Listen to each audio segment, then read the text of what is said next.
We bought a business that cash flows six figures per year, and we only put down 5%. It's not a typo nor some sort of guru fantasy. A bank actually funded this. Let me draw you the exact structure. So I think there's a myth out there that says you need to put down a substantial amount for an equity injection, 20 to 30%, but the SBA's required equity injection is actually only 10%. And in our scenario, we actually only put in 5% plus a 21% seller note, and then the remainder 74% through an SBA bank. So how were we able to put down only 5% when the SBA requires 10%? A seller note can cover half of the SBA required equity injection, but only if the seller agrees to one brutal condition: zero payments for 10 years. Ours agreed to this, and here's why. So the SBA rule allows a seller note to count towards the 10% equity injection only if it's on full standby, meaning no interest, no principal, nothing, for 10 years. And it can only be up to half of the injection, so only 5% of that 10% required injection. Now, this 10 years is kind of a new rule. Last year at some point, they changed it from 2 years to 10 years. And as you can imagine,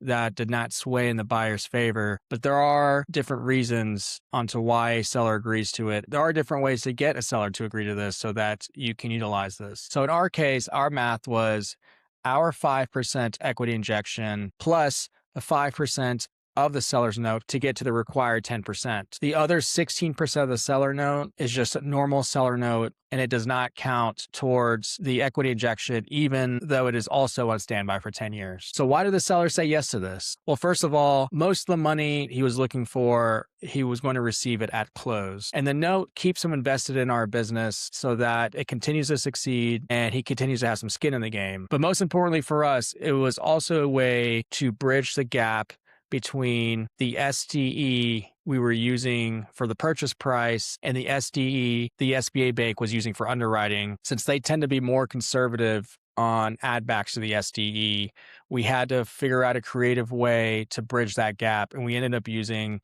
a fairly large seller note with it being on standby for a full 10 years. Now, I think a creative way to do this as well, to be able to get that seller note counted towards the equity injection, is to say, let's say you find a business that is for sale for $1 million. You want to be able to get a seller note so that it counts towards the equity injection, but the seller is not willing to do that because he doesn't want to wait 10 years to receive the full payment.